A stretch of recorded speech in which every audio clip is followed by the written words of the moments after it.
네, 오늘 우리에게 주시는 하나님 말씀은 구약성경 호세아 4장입니다. 호세아 4장 6절 한 절 말씀입니다.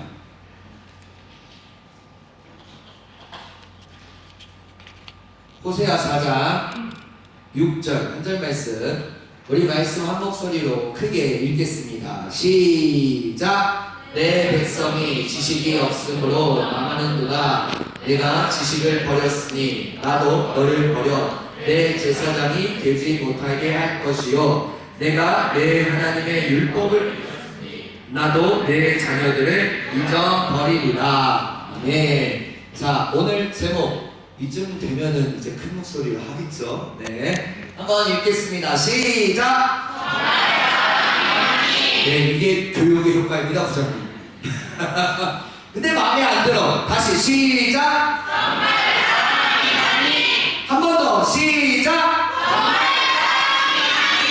우리 서로를 돌아보면서 저 질문들을 한번 질문할게요. 정말 사랑하긴 하니? 하나님께서 너를 이거 가로친 거예요. 할 수 있어. 시작! 정말 사랑하긴 하니? 정말 사랑하긴 하니? 네, 정말 사랑하긴 하니 라는 제목으로 주님 주신 말씀 선포하겠습니다. 제가 설교 영상이 올라오면 반드시 모니터링이에요. 그래서 우리 옛날에 공부할 때 학생 시절에 우리 은우는 공감할 거야. 오답노트 핸드폰 놓고 있잖아요. 그래서. 저는 설교 모니터링을 듣고 설교 오답노트를 적어요. 지금도.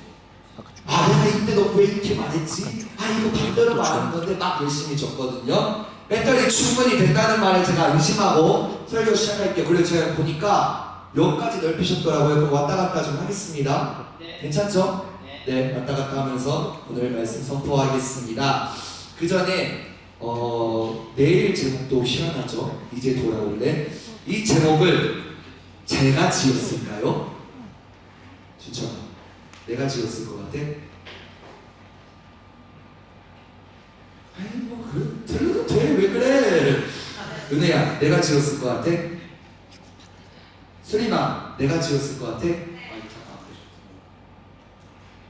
감사합니다. 아, 아닙니다. 제 아내가 줬어요. 이 말을 꼭 하고 싶었어요. 전화가 왔어. 나 영상 봤는데 왜 이 말 안 해? 네가 날 정말 사랑하긴 하니? 아, 예, 꼭 말할게. 원고에 없어요. 근데 하는 말이에요. 어제 여름 예배 설교 제목 사랑하라는 제가 적고, 무슨 이름들이 그래? 정말 사랑하긴 하니? 이제 돌아올래? 이거를 제가 진짜 제목을 정하는 게 진짜 설교가 너무 어려운데 그 중에 제일 어려운 게 제목 정하는 거거든요. 우리 목사님들 제목 정하시는 게 쉬운 거 아니에요. 제가 막 호세아 1장을 읽고 4장을 읽고 6장을 집에서 읽고 있었어요. 저 원래 집에서 성경책 잘 안 읽습니다. 저도 이런 사람이에요.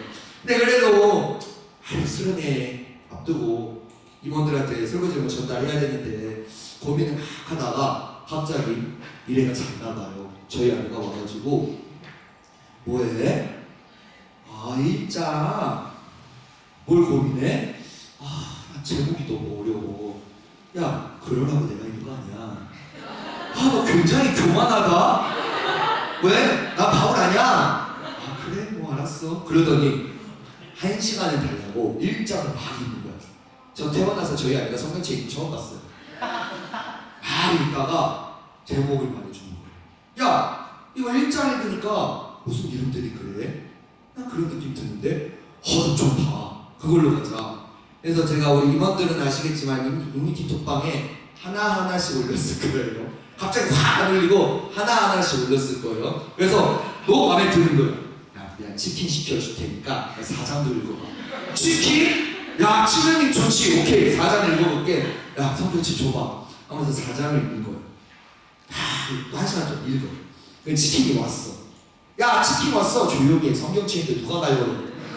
아, 미안해. 4장 막 읽다가 야, 이거는 정말 사랑하긴 하니 같아.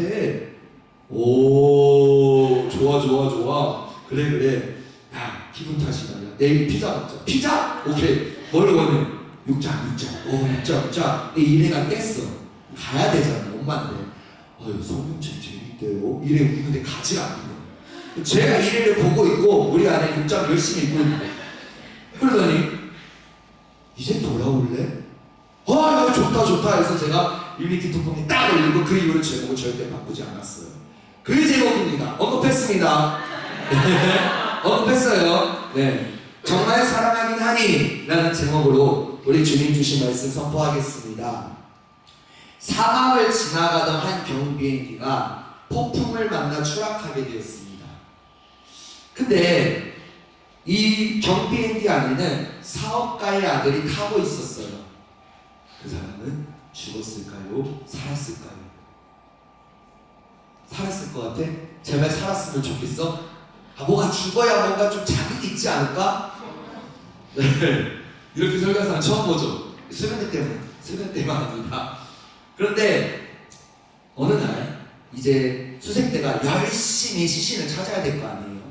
시신을 찾던 중 아이고야, 비행기의 잔해와 비행사의 시체를 발견했습니다. 그 가운데 그 아들의 시체가 발견되지 않았어요. 차라리 발견된 게 나 유가족의 입장에서는 신종이 얼마나 가슴이 애타는데요. 근데 이 아버지는 예수님을 믿는 사람이었어요. 그래서 하나님께 이렇게 기도했대요. 정말 솔직하게. 여러분, 기도는 솔직하게 하는 거예요. 하나님, 제 아들이 살았는지 죽었는지 저는 도저히 모르겠거든요. 울부짖으면서 했겠죠. 지금 감정이 안 실리니 연습 많이 했는데. 그런데 제 아들이 살았으면 나 어디 있는지 모릅니다. 하지만 주님, 나와 내 아들을 도와주세요. 이 기도를 계속 진짜 울부짖으면서, 제가 어제처럼 울부짖으면서 막 간절히 기도하고 나서 사망했다. 사람한테 안 뿌렸어요. 사망했다가 전단지를 뿌리는 거예요. 아들에 대한 정보를 누가 볼까 열심히 뿌리는데 어떤 낙타를 타고 가던 사람이 보더니 갑자기 뜬금없이 이런 거 하는 거예요. 유가족한테. 너네가 벌써 얼마인데? 알고 있어? 내가 이 전단지를 봤는데 이거 갖고 못 찾아요. 이 유가족한테 이게 얼마나 잔인한 말인데요. 근데 갑자기 뜬금없이 이런 거 하는 거예요.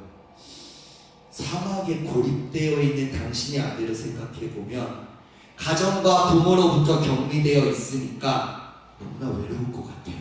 한마디 툭 던져주고 가는 거예요. 유가족의 입장에서는 화가 납니다. 열받습니다. 근데 이 아버지는 예수님을 믿는 사람이에요. 저분이 주는 메시지가 하나님의 메시지로 딱 들린 거예요. 그래서 전단지를 다 또 사막에 가가지고 그걸 하나하나씩 다 줍고 다 버린 다음에 오직 이 말만 적었습니다. 내 아들아, 아빠는 너를 사랑한다. 이 말만 딱 적고 계속 사망하겠다가 비행기에서 전단지를 떨어뜨리는 거예요. 그런데 감사하게도 기적적으로 아들이 살아 돌아왔습니다. 보통 이럴 때 박수 나와야 되는데. 감사합니다. 네, 뒤에 끝까지 안 치죠? 감사합니다. 이거 끊기면 나 외우는 거 헷갈리는데. 그래서 이 아들이 아버지한테 달려와서 안기면서 와, 저 이해가 있고 울었는데요. 아들이 이렇게 말했어요. 아빠, 내가 사막에서 탈진하고 있었는데 이제 나는 죽는구나. 이렇게 죽는구나. 도대체 내가 뭔 잘못이 있다고 죽는 거야 하면서 좌절하고 있을 때 그 전단지를 본 거예요. 내 아들아, 아빠는 너를 사랑한다. 그러니까 사랑하니까 아빠는 반드시 나를 찾아올 거야. 돈이 많은 사업가니까 어떤 방법을 동원해서라도 아빠는 나를 찾아올 거야. 너무 힘들지만 사막이잖아요. 물도 없어. 거의 죽어가기 일부 직전이야. 먹을 게 없어. 그러니까 오아시스도 안 보여. 또 하필 용기 내서 버티자 라는 각오를 열심히 버티다가 살아난 거예요. 여러분, 이 예화가 우리에게 주는 교훈은 이게 바로 사랑의 힘이라는 겁니다. 부모와 자녀의 사랑. 그럼 여기서 말하는 정말 사랑하긴 하니 아니 사랑은 과연 그 사랑일까요? 여러분, 사랑에는 세 가지가 있습니다. 아시겠지만 연인 간의 사랑, 부모와 자식 간의 사랑, 친구와 친구 간의 사랑, 그리고 오늘 이 사랑에 해당하는 하나님의 무조건적인 사랑, 바로 아가페. 근데 여러분, 그 전에 사랑이라는 단어에 대해서 좀 생각을 해봤으면 좋겠습니다. 제가 이거 잘 찾았어요. 사랑이란 마주보는 것이 아니라 같은 방향을 보는 것이다. 사랑이란 어떤 사람이나 존재를 나의 전부를 다해 아끼고 귀중히 여기는 마음을 사랑이라고 합니다. 우리가 누군가를 사랑한다는 것은 그 사랑의 대상을 내 인격을 다해, 내 몸을 다해, 내 정성을 다해 아끼고 소중히 여기며 그를 항상, 그녀를 항상, 부모를 항상, 하나님을 항상 마음에 두고 사랑하는 게 사랑이에요. 사랑하면 때와 장소에 관계없이 같이 있으면 너무 좋아. 시간 가는 줄 몰라요. 떨어져 있으면 어디를 가든지 무슨 일을 하든지 늘 보고 싶어. 그리고 마음에는 늘 그 사람 생각으로 가득할 것입니다. 아마 여기 계신 커플 청년분들은 공감하실 거예요.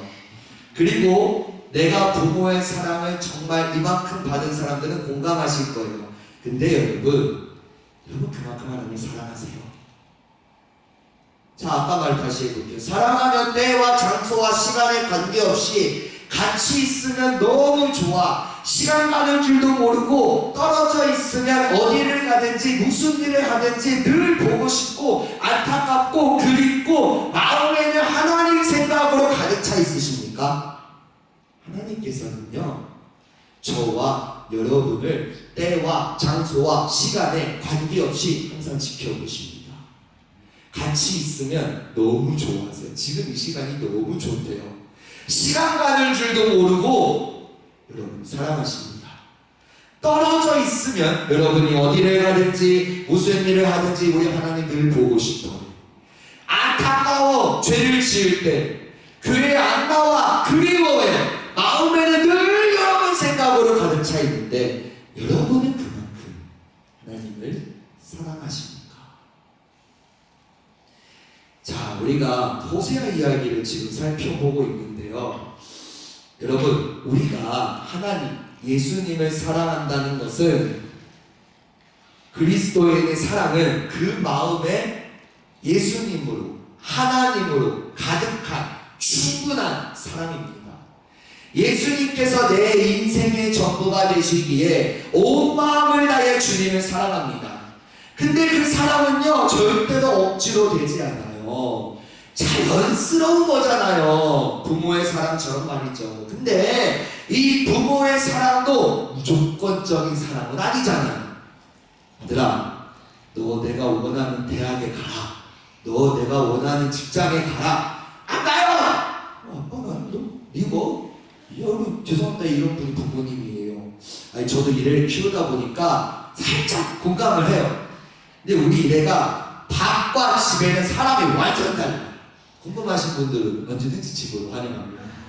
우리 아내한테 말씀을 준비하면서 오늘 전화가 왔어. 나 일 때문에 못 살아. 왜?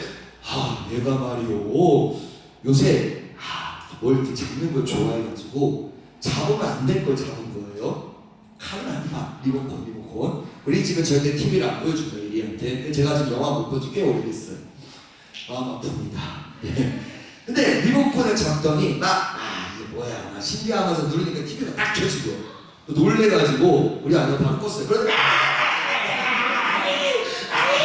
하면서 막 허리를 막 들썩 하면서 요새 막 기니까 막 화장실로 가가지고 지 혼자 뭘 하는 건지. 근데 그게 매일 그런다고. 못 살겠다고. 그러니까 제가 아내한테 한 말 있어요. 이래가 네 말 들으면 이쁘지. 그럼 이쁘지. 이래가 네 말 들으면 믿지. 죽도록 믿지. 여러분, 이 부부의 사랑이잖아요. 무조건적인 사랑이 아니라고요. 근데 여러분, 하나님의 사랑은 조건이 없어요. 내가 예배를 잘 드리든 못 드리든 성경 읽든 안 읽든 설교 시간에 졸든 집중하든 어떤 사람이든 간에 하나님께 다가오는 사람, 그 누구라도 사랑하시는 분이 하나님이시잖아요. 그리고 그리스도인의 사랑, 아까도 말씀드렸습니다. 내 마음의 전부를 바치는 사람이에요. 왜? 하나님께서는 이미 전부를 바쳤어요. 자기 몸을 십자가에 못 박으면서까지 전부를 바쳤어. 온몸에 물과 피를 쏟으면서까지 여러분을 사랑하셨어요. 그거 말고 어떻게 하나님의 사랑을 증명할 수 있겠습니까? 그리고 마지막으로 온 마음을 다해 주님을 사랑. 온 마음 다해라는 찬양도 있고, 우리가 찬양 가사 보면 우리가 온 마음을 다해, 뭐 마음을 다해 이런 가사가 있는데, 여러분 그런 가사를 부를 때마다 찔리지 않으십니까? 온 마음 다해 주님 사랑하세요? 그냥 한 시간만, 그냥 오늘만, 아니면 그냥 수련회만 그러지 않으세요? 온 마음 다해, 정성을 다해 주님을 사랑하십니까? 하나님께서는 온 마음 다해 여러분을 사랑하시는데, 여러분 그만큼 하나님 사랑하시냐고요? 하나님의 무조건적인 사랑을 이해하시냐고요? 그걸 알고 감사하십니까? 이 호세아서는요, 한마디로 하나님의 무조건적인 사랑을 이해하지 못하는 사람들에게 어제 1장 내용 말씀드립니다. 사람들, 자식들의 이름을 음란하게 지으면서 이스라엘, 로루하마, 로아미 라고 지으면서 사람들이 갈 때마다 그 사람들의 이름을 부르면서, 와, 하나님이 흩으신데, 때려 부실때, 와, 하나님이 우리를 긍휼히 여기지 않는데, 불쌍히 여기지 않는데, 와, 내 백성이 아니래 깨닫기를 원하시는 하나님의 마음으로 호세아, 불쌍한 호세아 정말 외롭거든요. 선지자가 음란한 여자 고멜과의 이야기 오늘 좀 더 이따 자세히 말씀드릴게요. 고멜과 결혼하는, 이게 뭔 소리야? 난 선지자인데 왜 결혼을 하는 거야? 결혼했어. 그것도 순종합니다. 음란한 자식들을 낳으면 자식을 낳았어. 그렇게 살아가면서 사람들의 조롱도 받고 가족들이 있습니다. 호세가 가족이 없어요. 가족이 있어요.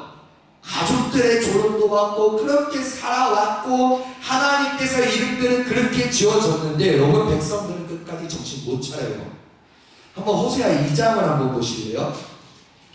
호세아 2장 2절부터 13절 말씀을 읽어보면 여러분 하나님께서 정말 무서운 말씀을 많이 하세요. 한번 어디를 보시냐면 3절을 보겠습니다.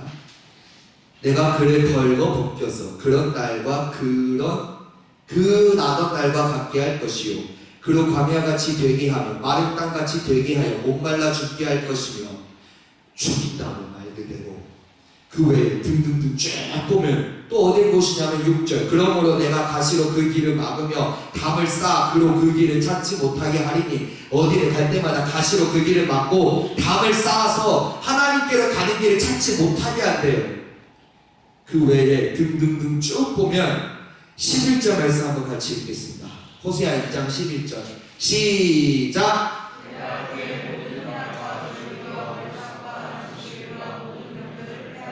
이건 무슨 뜻이냐면요, 하나님께서 예배를 폐하시겠다는 거예요. 월상, 안식일, 모든 명절을 다 폐하시겠다고. 하도 막 이렇게 못 알아들으니까. 그런데 하나님께서 그렇게 벌 주시는 분은 아니에요. 2장 14절부터 마지막 절 23절까지 보면 또 하나님께서는 징계가 목적이 아니라, 심판이 목적이 아니라, 하나님께서는 포기스라엘 백성들을 사랑하시니까 때리는 거예요. 이 말입니다. 근데 여러분, 우리가 4장을 보기 전에 반드시 살펴봐야 될 게 3장이에요. 3장 짧습니다. 우리 3장 1절부터 5절을 저랑 교독을 할게요. 여호와께서 내게 이르시되, 이스라엘 자손이 다른 신을 섬기고 건포도 과자를 즐길지라도 여호와가 그들을 사랑하나니 너는 또 가서 타인의 사랑을 받아 음녀가 된 그 여자를 사랑하라 하시기로.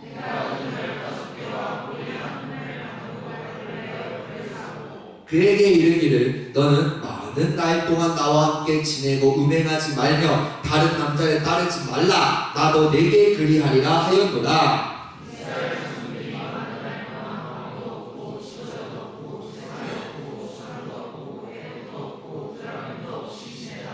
같이입니다. 그 후에 이스라엘 자손이 돌아와서 그들의 하나님 여호와 그들의 왕 다윗을 찾고 마지막 날에는 여호와를 경외함으로 여호와와 그의 은총으로 나아가리라. 네, 여러분 제가 오늘도 유엔에 갈 때 참 저 청개구리예요. 이번 분들 또 호세아 적었어.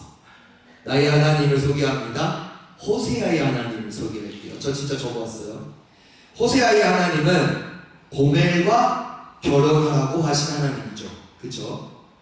그리고 이따 나옵니다. 도망간 고멜을 잡아오라고 하신 하나님이에요. 말도 안 되는 내 자식들의 이름을 지어주신 하나님이에요. 그리고 선지자로서 모든 것을 포기하게 하신 하나님입니다. 하나님의 진노를 날마다 말씀을 통해 듣게 하시는 하나님이에요. 이런 하나님이 호세아의 하나님입니다. 진짜예요. 이내야 네가 봐봐, 나 열심히 적었어.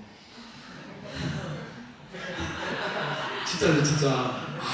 사람의 눈빛을 보면 제가 신방을 하면 여러분 좀 느끼시겠지만 저한테는 신방이 두 가지 방법이 있어요. 해보신 청년분들은 알 겁니다. 취조 신방이 있고요, 면접 신방이 있습니다. 제가 사람마다 다르게 신방을 하고 선택을 하고 그들을 이끌어가는데 저랑 신방을 함께한 이번 셀리더는 가장 공감하는 게 저는 절대로 질문을 준비 안 해와요. 우리 권사님하고 우리 장로님 앉아 계신데 저는 우리 상교부일 때 신방할 때 말씀도 준비 안 했어요. 나 이런 목사입니다. 근데 딱 가서 신방하다가 하나님께서 말씀 구절해 주시면 제가 말씀을 드렸어요. 청년들과 신방할 때 제가 질문을 안 해와요. 근데 정보는 많아. 다 숨길 수 없습니다, 여러분. 정보는 많아. 그래서 취조 신방, 면접 신방이 선택이 가능해요. 제가 왜 이 말을 하냐? 저의 하나 달란트를 공개합니다. 사람의 눈빛을 보면 저 말이 진짜인지 아닌지 알거든요. 근데 앞에 사람은 거의 다 맞는데 우리 뒤에 사람은 그래서 제가 보여준 거예요. 영상에 나가요. 진짜 썼습니다. 근데 여러분, 제가 어제는 자식들의 이름만 얘기했잖아요. 이스라엘, 로루하마, 로암미. 아무도 안 물어보네. 호세아의 이름의 뜻 알고 계세요? 왜 아버지 이름은 안 물어봐? 호세아의 이름의 뜻 알고 계세요, 여러분? 호세아의 이름의 뜻은요, 놀랍게도 하나님은 나의 구원이시다 라는 뜻입니다. 약간 비슷한 이름으로 여호수아, 예수와 우리 예수님. 호세아의 이름의 뜻은 하나님은 나의 구원이시다. 그런 사람이 음탕한 여자 고멜과 결혼하고 그런 사람이 자식들을 낳더니 아주 말도 안 되는 이름들을 갖고 있으니 호세아가 얼마나 답답하겠어요. 하나님은 나의 구원이시라는데 나를 사랑하시긴 하나, 그 생각을 하지 않았을까요? 그리고 아무도 안 물어봐. 고멜의 이름의 뜻도 있거든요. 여러분, 고멜의 이름의 뜻 제가 보고 놀랐는데, 실은 아침에 큐티를 할 때 저는 원래 유령 목사입니다. 나중에 셀 신방하면 아시게 되겠지만, 셀 나눔할 때 아시게 되겠지만, 이제 수립셀이 한 일부분에 셀리가 앉아있길래 제가 가서 조용히 앉았어. 진짜 유령 목사라서 한마디도 안 했어. 그랬더니 이 호세아 이야기가 재밌었나 봐. 아침 드라마를 찍는 거야. 호세아가 고멜을 사랑했냐 안 했냐, 고멜이 호세아를 사랑했냐 안 했냐, 자식들이 서로 얘기를 하는 거야. 이스라엘, 로루아가, 로암미가. 야, 그래도 로암미가 이스라엘한테 야, 형 부럽다. 왜? 난 백성이 아니래. 형은 그래도 멸망이잖아. 그렇게 마침 드라마 찍길래 이거 아닌 것 같아. 이러다가 진짜 큐티가 산으로 갈 것 같아. 그래서 제가 살짝 얘기를 해줬거든요. 근데 광호가 얘기했나? 아마?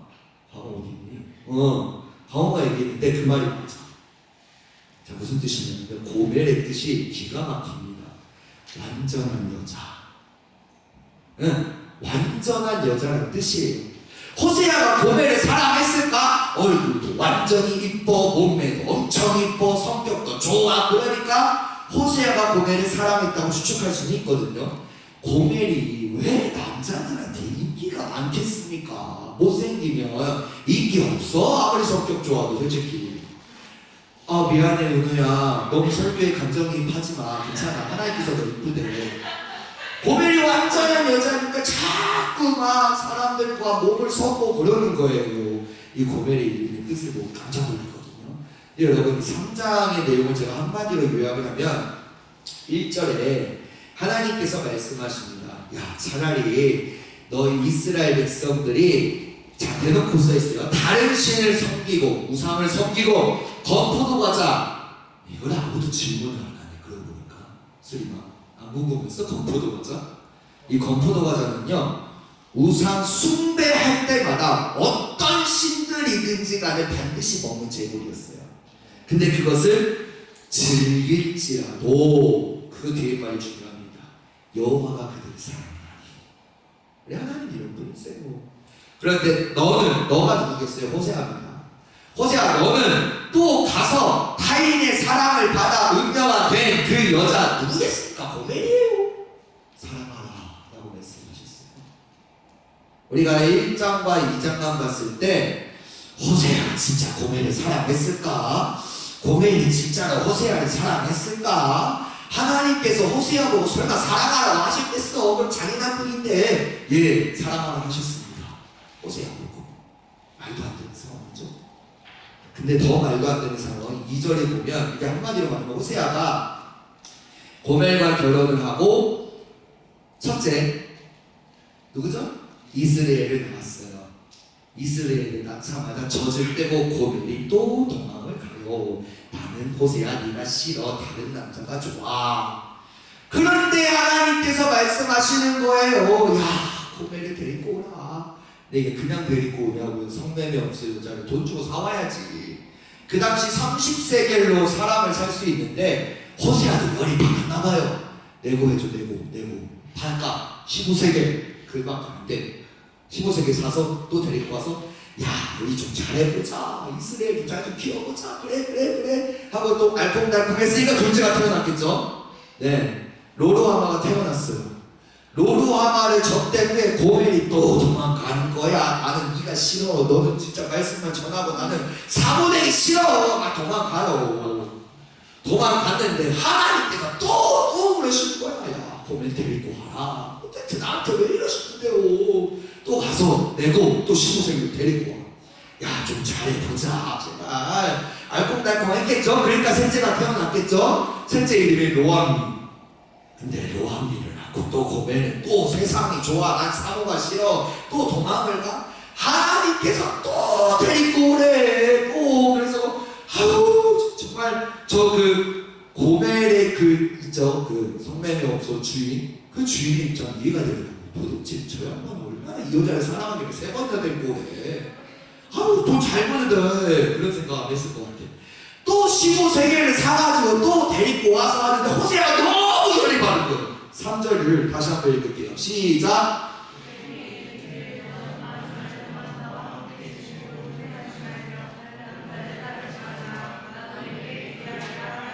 여러분, 이 말이 무슨 말 같아요? 호세아가 고멜한테 무슨 말을 하는 것 같아요? 야, 우리 잘해보자 이거 같아요. 아우 꼴도 보기 싫어. 그냥 내 옆에만 있어. 내 체면 좀 살려줘 같아요. 자, 1번 같다. 손. 1번이 없으면 다 2번이야? 1번? 1번? 2번 손. 또 많이 들면 또 답 같죠? 네, 1번 아니에요. 괜찮아요. 2번입니다. 이게 개역개정이 어려워서 그렇지 쉬운 말 성경, 그리고 대한성서공회에서 새한글 성경이라고 좋은 성경을 있거든요. 거기에 이렇게 써있어요. 그에게 이르기를 너는 많은 날 동안 나와 함께 있어. 더 이상 음행하지 마. 다른 남자를 따르지 마. 나도 다른 여자 안 좋아할 테니까 너 나랑 성관계도 맺지 마 라고 대놓고 써있어. 오, 진짜요? 아, 진짜라니까? 저기 생각해서 뒤에 있어요. 누군가 봐요. 진짜라니까? 호세아가 얼마나 열을 받았으면 그렇게 얘기했겠냐고요. 근데 여러분 4절 5절을 보면 이스라엘 자손들이 많은 날 동안 왕도 없고 지도자도 없고 제사도 없고 주상도 없고 에봇도 없고 드라민도 없이 지내다가 그 후에 이스라엘 자손이 돌아와서 그들의 하나님 여호와와 그들의 왕 다윗, 로마하는 다 다윗입니다. 다윗을 찾고 마지막 날에는 여호와를 경외함으로 여호와와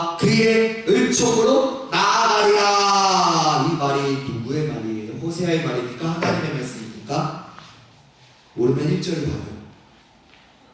하나님의 말씀이에요. 우리 하나님은 그러십니다. 이걸 알고 4장을 봐야 4장이 제대로 보여요. 큰일 났네. 30분 성장을 해버렸네.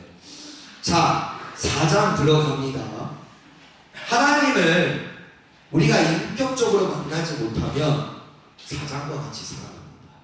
하나님을 인격적으로 만나 하나님이 어떤 분이신지 성경에서 말씀하시는 그런 하나님이 아닌 나의 하나님이 어떤 분이신지 알아가는 즐거움으로 하나님을 사랑하라가 4장의 주제예요. 한마디로 말씀드리면 하나님께서는 북이스라엘 자손들을 부르시며 그들과 논쟁하십니다. 무엇으로 논쟁하실까요? 4장 1절 읽겠습니다. 시작!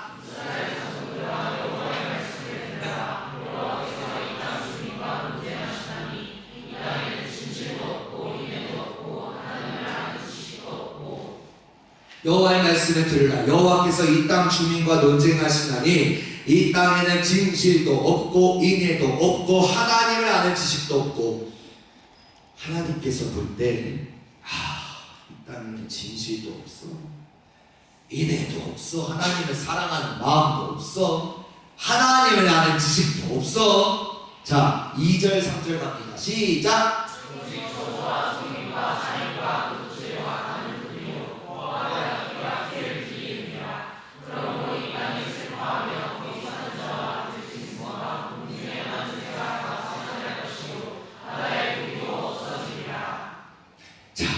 뭐까지 없어진다고요? 고기까지 없애버린다고. 누가? 하나님이. 본문 1절부터 3절은 하나님에 대한 지식이 없는 사회를 상징적으로 표현하고 있습니다. 이 세상에서 일어나는 모든 악한 일들을 기록하고 있습니다. 하나님에 대한 지식이 없으면 피가 피를 뒤이어 일어날 것이며 진실도 없고 인애도 없을 것입니다. 보복이 보복을 부르는 일만 반복될 것입니다. 이게 바로 전쟁이잖아요. 오늘 우리 세상이 이토록 악하게 돌아가는 이유는 하나님에 대한 지식이 없기 때문이에요. 그들이 살아가고 있는 땅에 진실도 없고 인애도 없으므로 이웃 사랑의 열매가 전혀 나타나지 않는 것을 통해 논쟁하고자 하십니다. 이웃 사랑의 열매가 나타나지 않는다는 것은 하나님 사랑이 전혀 보이지 않는 증거와 같기 때문에 하나님께서는 법적으로 소송을 제기하고자 하십니다. 특히 하나님께서는 왜 그들이 진실도 없고 인애도 없는지 하지마 인애도 없는지, 그래서 이웃사랑의 열매가 나타나지 않는지에 대하여 설명할 때 그 모든 것은 결론 하나님을 아는 지식이 없기 때문이라고 하나님께서 판단하십니다. 그리고 하나님을 아는 지식이 없는 것은 하나님께서 세우신 제사장 참된 선지자의 호세아로부터 말씀을 들으려 하지 않았기 때문이라고 말씀하세요. 그래서 하나님께서는 그들이 살아가고 있는 땅이 심판의 대상임을 말씀하십니다. 그만큼 저들의 죄가 무겁다는 것이죠. 그런데 그 심판의 대상이 누구냐? 거기 살아가는 사람만 심판의 대상이 아니라 들짐승, 공중에 나는 새, 바다의 고기까지도 심판의 대상이라고요. 그만큼 저들의 죄가 너무 크다는 것이고 그만큼 하나님의 진노가 어마어마하게 크다는 것이죠. 여러분, 지금도 세상 여기저기서 하나님을 부르고 예수님을 부르지만 중요한 것은 과연 성경이 말씀하고 계시는 하나님을 부르냐는 말이에요. 아무리 밤새도록 소리쳐 하나님을 부른다고 해도 성경에 말씀하신 분이 아니라면 그는 하나님을 부르는 게 아니에요. 그런데 사람들은 내가 알고 있는 하나님이 하나님이 아닐 수 있다는 것에 대해 전혀 의심하지 않으려고 합니다. 그래서 사랑한다는 것은요, 여러분 아까도 말했잖아요. 그 사랑의 대상이 내 마음의 전부가 되어 있다고 말씀드렸잖아요. 우리가 예수님을 사랑한다는 것은 주님께서 내 마음의 전부가 되어 항상 주님으로 가득 차 있는 것을 말합니다. 그래서 종교인이 아닌 그리스도인은 내 모든 관심을 예수님께 두고 삶을 살아가는 사람입니다.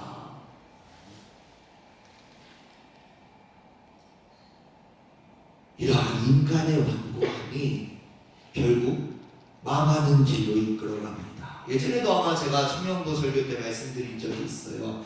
하나님을 절대 우리의 생각에 가두지 마라.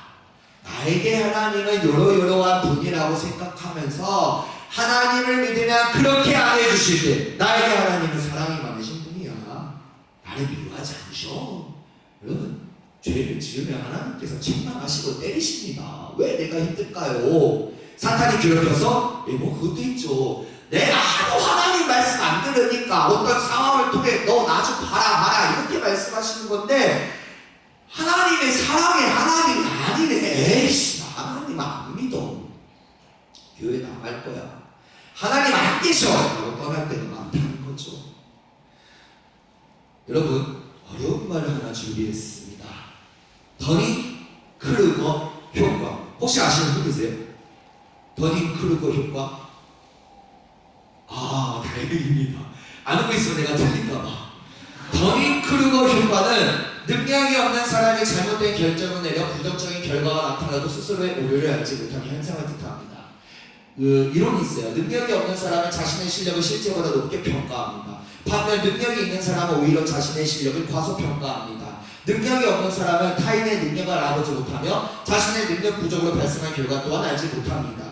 훈련을 통해 능력이 향상된 후에야 이전의 능력 부족을 깨닫고 인정하는 경향을 보입니다.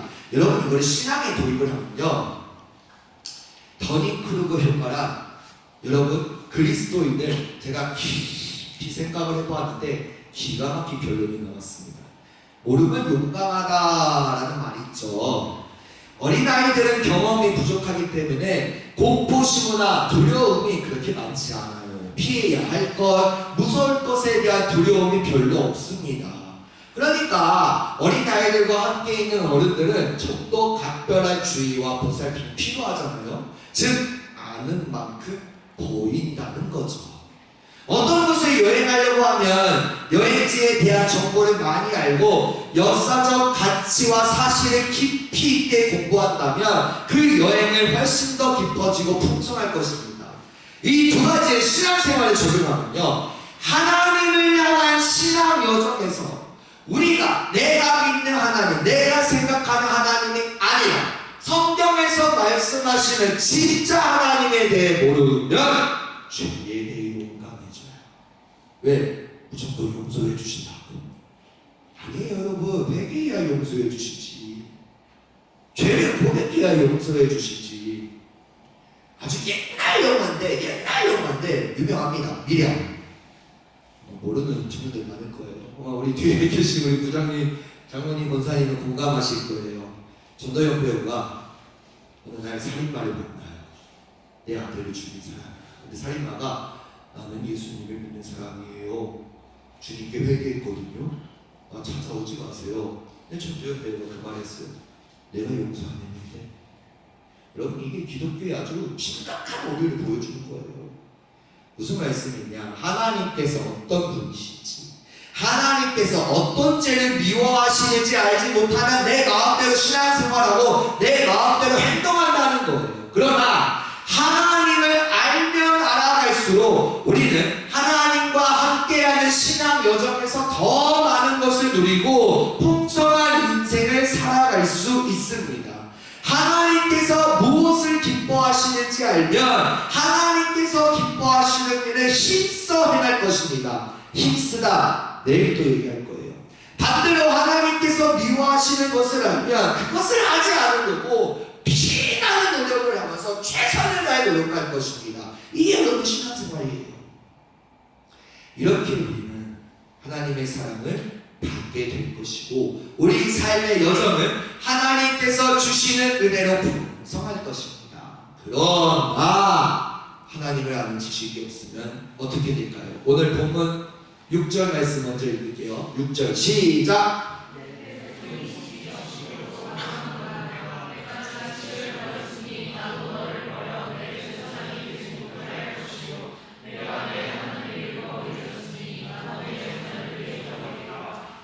여러분, 북이스라엘 백성들이 하나님을 모른다는 게 이게 말입니까? 근데 제가 메시지원 어제 저녁 집회 때 말씀드린 대로 이 북이스라엘 백성들은 하나님께서 그토록 싫어하시는 우상을 하나님보다 더 사랑하며 이스라엘 역사상 가장 하나님의 마음을 아프게 하고 노엽게 한 음란한 백성으로 살았거든요. 그들은 하나님을 예배하고 하나님을 섬긴다고 할지라도 늘 두 마음을 가지고 하나님을 섬겼습니다. 어떤 마음일까요? 하나님과 우상. 우상은 여러분 아이돌입니다. 진짜로. 내가 하나님보다 더 사랑하는 것이 있으면 그건 다 우상이에요. 하나님의 1등입니다. 하나님의 1등. 그들은 안식일에는 성전에 나아가 하나님을 섬기고 주중에는 자신들을 위해 우상을 섬기며 살았어요. 그런데 자신들은 하나님을 잘 섬기며 살아간다고 여겼어요. 이것이 바로 하나님을 알지 못한 증거예요. 근데 이 말이 여러분 구약에만 있는 게 아니에요. 제가 성경에서 제일 무서워하는 말씀인데 마태복음 7장 21절부터 23절 말씀입니다. 준비 안 했어요? 찾으세요. 마태복음 7장 21절부터 23절 말씀까지. 마태복음 7장 21절부터 제가 성경에서 제일 무서운 말씀을 꼽으라고 저는 이 말씀이에요. 마태복음 7장 21절부터 23절 말씀 같이 읽겠습니다. 시작. 나더러 주여 주여 하는 자마다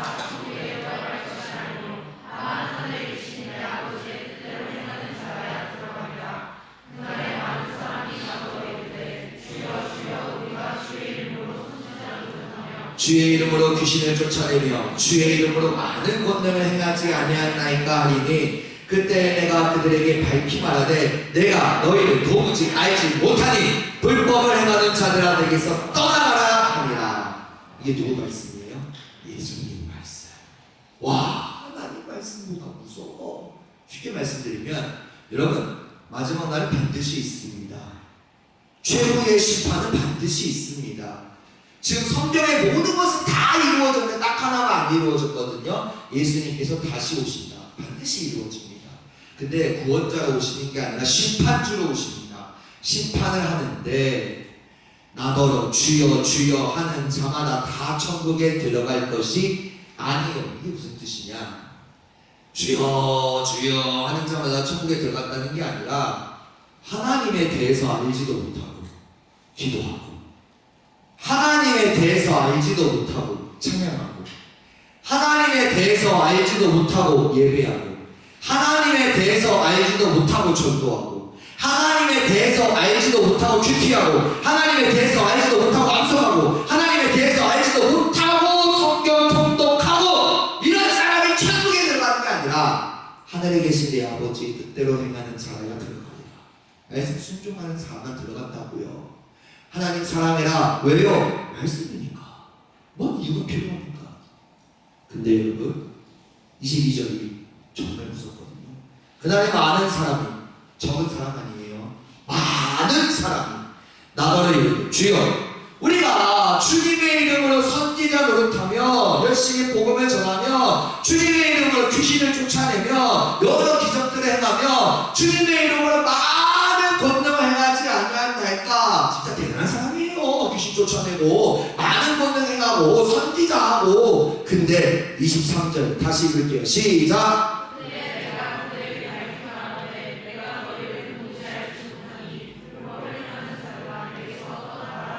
내가 누구야? 예수님. 그들 누구예요? 많은 사람. 뭐라고 말씀하십니까? 나 너 몰라. 여러분 이 말 제가 진짜 무섭거든요. 예수님을 맨날 믿었는데 내가 아는 하나님이 아닌 거야. 마지막 날 딱 썼어. 근데 하나님 나 열심히 예물이나 찬양팀에서 찬양하고 셀 리더로서 열심히 섬기고 임원으로서 우리 청년들 열심히 하고 이렇게 수련회도 참여하고 했는데 나 알죠? 몰라. 가 지옥으로. 몰라. 지옥으로 가라고. 몰라. 떨어져. 이 말씀이에요. 저도 이 말씀 때문에 항상 하나님 앞에 경외하며 살려고 노력을 합니다. 근데 저만 그런 게 아니에요. 사도 바울도 그랬어요.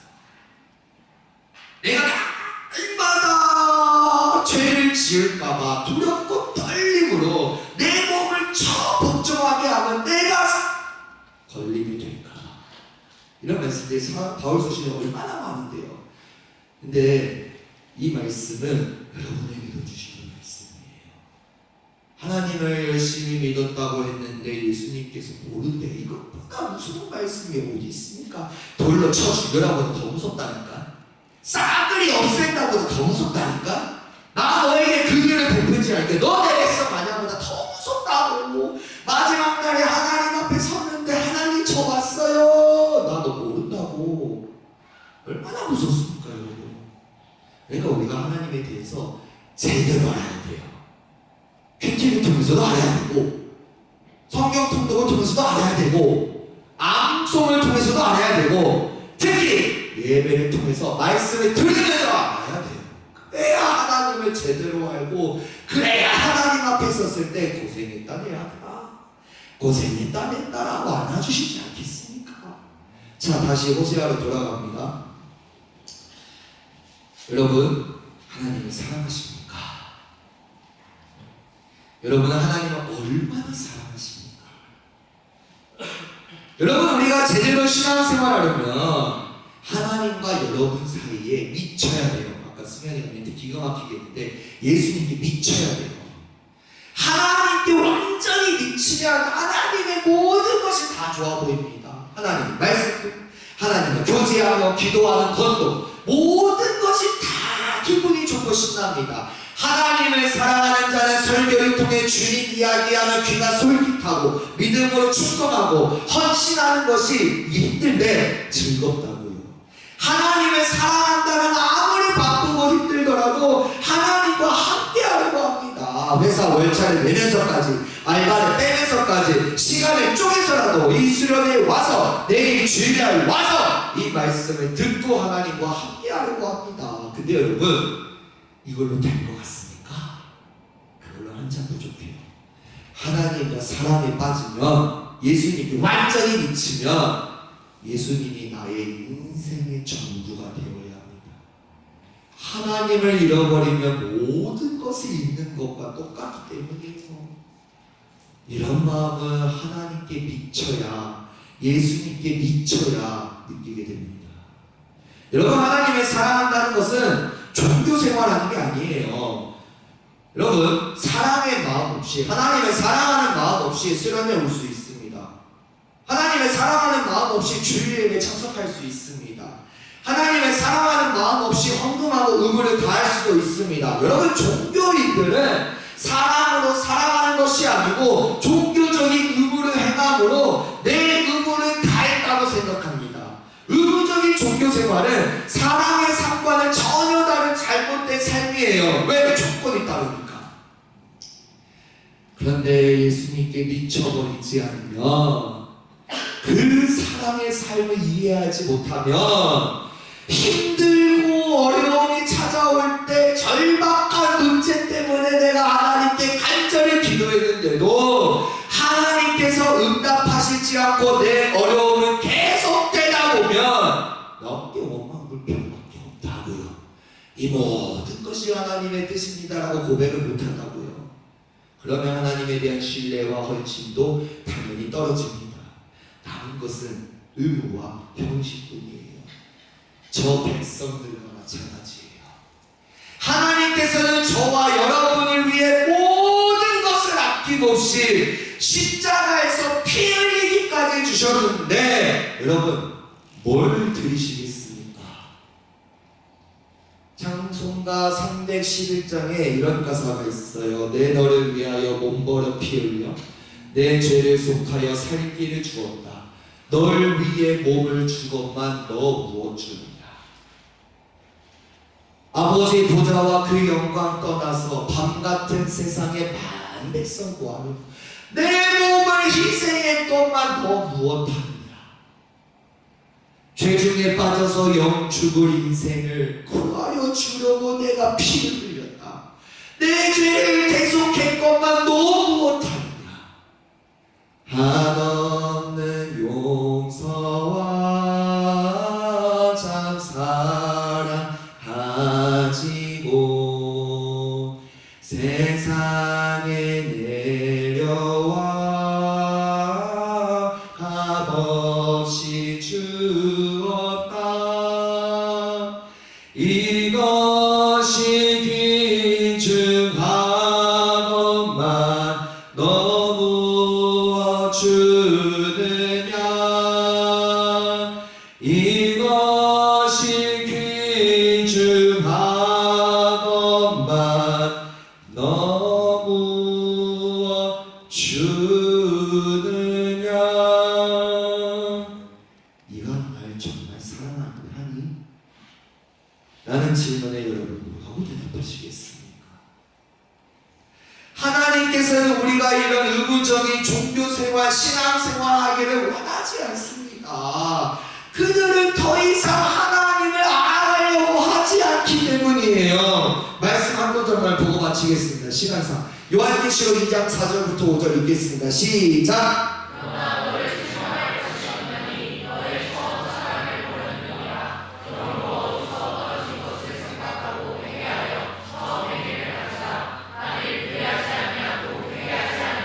내가 내게 가서 내 촛대를 그 자리에서 옮기니라. 책망할 것이 있대요. 첫사랑을 버렸더니.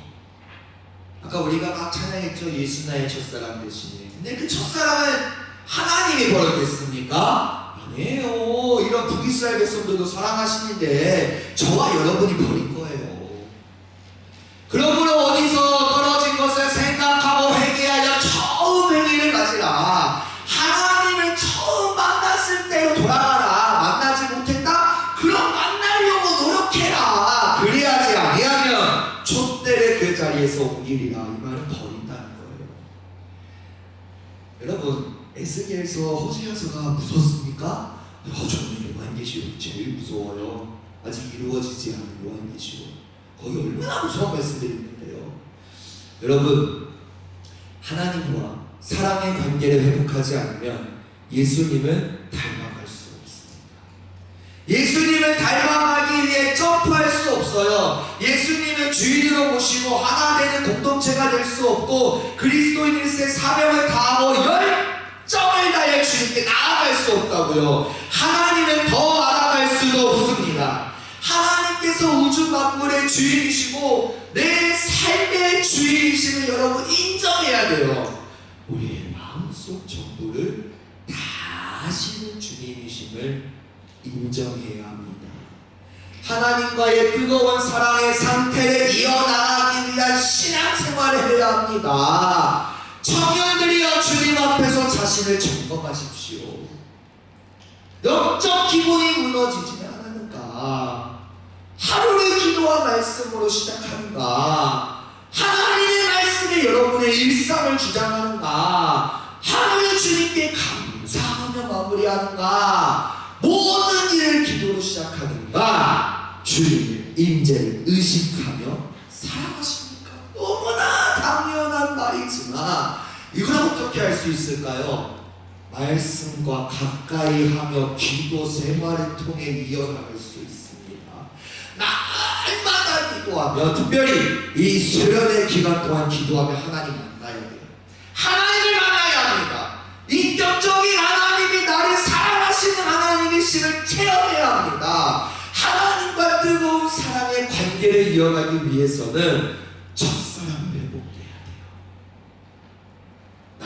날마다 하나님을 새롭게 경험해야 합니다. 우리의 지식을 넘어서는 무한하신 하나님께서는 우리가 날마다 경험해도 다 알 수 없고 이해할 수 없습니다. 우리 찬양팀 나와주세요. 그러므로 여러분 이 시간 주님께 사랑을 고백하는 시간을 가졌으면 좋겠습니다.